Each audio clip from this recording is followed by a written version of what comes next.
নমস্কার বন্ধুরা, খুশির রান্নাঘরে আপনাদের সবাইকে স্বাগত। আজকে আমি তৈরি করছি আলু দিয়ে ডিমের পাতলা ঝোল। তো আসুন তাহলে দেখে নেওয়া যাক কিভাবে তৈরি করছি আমি এই ডিম আলুর পাতলা ঝোল। এই ডিম আলুর পাতলা ঝোল তৈরির জন্য এখানে আমি 4টে আলু একটু বড় বড় সাইজ করে কেটে নিয়েছি। আর আলুগুলোকে ভালো করে ধুয়ে নিয়েছি। আর এখানে 4টে ডিম আমি আগে থেকে ভালো করে সেদ্ধ করে ছাড়িয়ে নিয়েছি। তারপর এই ডিমগুলো একটা ছুরি দিয়ে ডিমের মধ্যে একটা কাট লাগিয়ে দিচ্ছি, যাতে ডিমগুলোকে রান্না করার সময় এর মধ্যে ভালো করে তেল মশলা ঢুকে যায়। এরপর এই ডিম আর আলুটা রান্নার জন্য নিয়ে নিচ্ছি। রান্নার জন্য উনানে একটা কড়াই বসিয়ে দিয়ে কড়াইয়ে 3 চামচ পরিমাণ সর্ষের তেল দিয়ে তেলটা ভালো করে গরম করে নিয়েছি। এরপর গ্যাসের ফ্লেমটা লো হিটে করে রেখে তেলের মধ্যে দিয়ে দিলাম সামান্য একটু লবণ। লবণটা একটু তেলের সাথে মিশিয়ে দিলাম। তারপর এর মধ্যে দিয়ে দিচ্ছি সেদ্ধ করে নেওয়া ডিমগুলো। ডিমগুলোকে দিয়ে ডিমের মধ্যে অল্প একটু হলুদের গুঁড়ো দিয়ে দিলাম, যাতে ডিমের মধ্যে একটা সুন্দর রং ধরে যায় তার জন্য। তারপর এই ডিমগুলোকে 2 থেকে 3 মিনিট একটু নাড়াচাড়া করে ভেজে নিচ্ছি।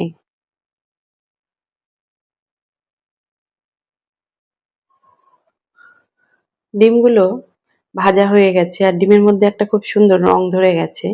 এই পর্যায়ে ডিমগুলোকে তুলে নিচ্ছি।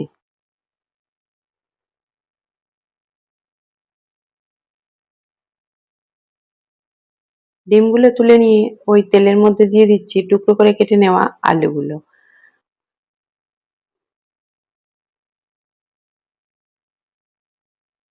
সমস্ত আলুগুলো তেলের মধ্যে দিয়ে গ্যাসের ফ্লেমটাকে মিডিয়ামে করে দিয়ে তেলের সাথে আলুগুলোকে একটু নাড়াচাড়া করে দিচ্ছি। তারপর এই আলুর মধ্যে দিয়ে দিচ্ছি সামান্য একটু লবণ, কারণ আগে ডিম ভাজার সময় তেলের মধ্যে লবণ দিয়েছিলাম, সেই জন্য এখানে অল্প একটু লবণ দিলাম। তারপর লবণটাকেও একটু মিশিয়ে দিচ্ছি আলুর সাথে। এরপর এই আলুগুলোকে একটু ভাজার জন্য অপেক্ষা করছি। তো 2 মিনিট মতো পর আলুগুলোকে আবার একটু নাড়াচাড়া করে দিচ্ছি। এইভাবে বেশ কয়েকবার নাড়াচাড়া করে আলুগুলোকে একটু ভেজে নিয়েছি। দেখুন আলুগুলোর গায়ে একটা সুন্দর লালচে রং ধরে গেছে। আলুগুলো ভালো মতো ভাজা হয়ে গেছে। এই পর্যায়ে এই আলুগুলোকেও তুলে নিচ্ছি।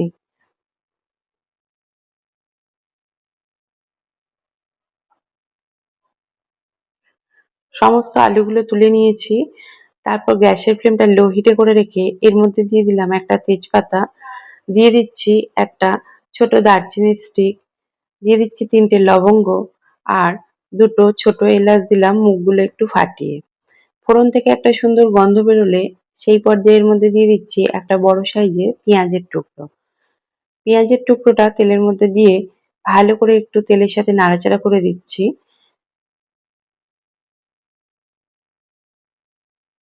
পেঁয়াজটাকে একটু নাড়াচাড়া করে দিয়ে একটু পেঁয়াজটা ভাজার জন্য অপেক্ষা করব।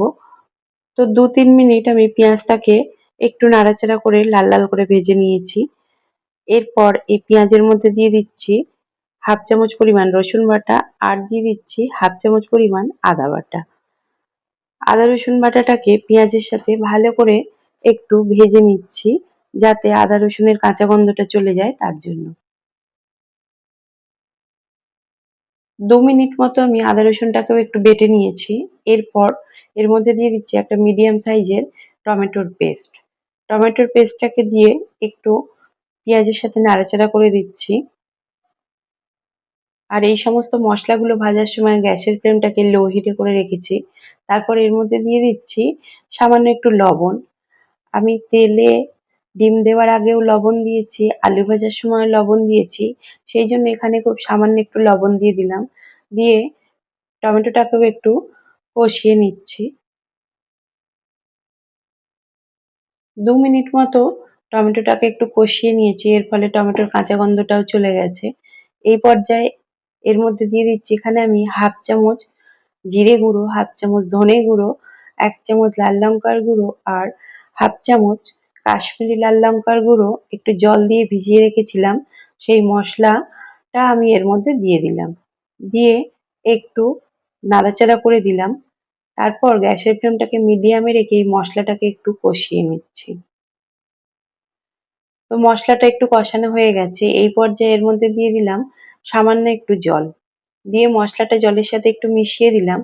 এরপর এর মধ্যে দিয়ে দিচ্ছি ভেজে তুলে রাখা আলুগুলো। সমস্ত আলুগুলো দিয়ে দিলাম, তারপর আলুগুলোকে মশলার সাথে একটু ভালো করে নাড়াচাড়া করে দিচ্ছি। আলুগুলোকে একটু নাড়াচাড়া করে দিয়ে এর মধ্যে একটা ঢাকনা দিয়ে এই আলুগুলোকে আমি 3 থেকে 4 মিনিট একটু হাই ফ্লেমে কষিয়ে নিচ্ছি। তো দেখুন আলুটা 3 মিনিট মতো পর আমি ঢাকনাটা খুলে নিয়েছি। এরপর আরো 2-3 মিনিট নাড়াচাড়া করে মশলাটাকে আলুর সাথে ভালো করে কষিয়ে নিচ্ছি। তো মশলাটা আলুর সাথে ভালো মতো কষানো হয়ে গেছে। এই পর্যায়ে এর মধ্যে দিয়ে দিচ্ছি ঝোলের জন্য পরিমাণ মতো জল। আমি এই ঝোলটা একটু পাতলা করেই তৈরি করব, সেই জন্য এখানে জলের পরিমাণটা একটু বেশি পরিমাণেই দিলাম। তো একটু জলের সাথে নাড়াচাড়া করে দিলাম, তারপর একটা ঢাকনা দিয়ে গ্যাসের ফ্লেমটা হাই হিটে করে দিয়ে এটা 4 থেকে 5 মিনিট রান্না করে নিচ্ছি। 5 মিনিট মতো পর ঢাকনাটা খুলে নিয়েছি। এই পর্যায়ে এর মধ্যে দিয়ে দিচ্ছি 4টে চেরা কাঁচা লঙ্কা। ঝালটা অবশ্যই আপনারা আপনাদের স্বাদ অনুযায়ী দেবেন। আর দিয়ে দিচ্ছি ভেজে তুলে রাখা ডিমগুলো। তারপর ডিমটাকেও একটুখানি নাড়াচাড়া করে দিলাম, দিয়ে আবারও কড়াইয়ের মধ্যে একটা ঢাকনা দিয়ে এটাকে আরো 5 মিনিট মতো রান্না করে নিচ্ছি। 5 মিনিট মতো পর ঢাকনাটা খুলে নিয়েছি। ঝোলটা অনেকটা টেনে গেছে। এই পর্যায়ে দেখুন আলুগুলো ভালো সেদ্ধ হয়ে গেছে। একটুখানি নাড়াচাড়া করে দিলাম আর গ্যাসের ফ্লেমটা এই পর্যায়ে লোতে করে দিয়েছি। তারপর এর মধ্যে দিয়ে দিচ্ছি কিছুটা ধনেপাতার টুকরো। কিছুটা ধনেপাতা দেওয়ার পর ধনেপাতাটাকেও মিশিয়ে দিচ্ছি। আর এইভাবে আরো 2 থেকে 3 মিনিট একটু রান্না করে নিচ্ছি। 3 মিনিট মতো পর আমার এই ডিমের ঝোলটা একদম তৈরি হয়ে গেছে। এর থেকে আর ঝোলটাকে টানাবো না। আমি ডিমের ঝোলটা একটু পাতলা করেই করব, সেই জন্য এই পর্যায়ে গ্যাসের ফ্লেমটাকে বন্ধ করে দিয়ে এই ঝোলটা আমি নামিয়ে নিচ্ছি। তারপর এই ঝোলটাকে অন্য পাত্রে তুলে নিচ্ছি।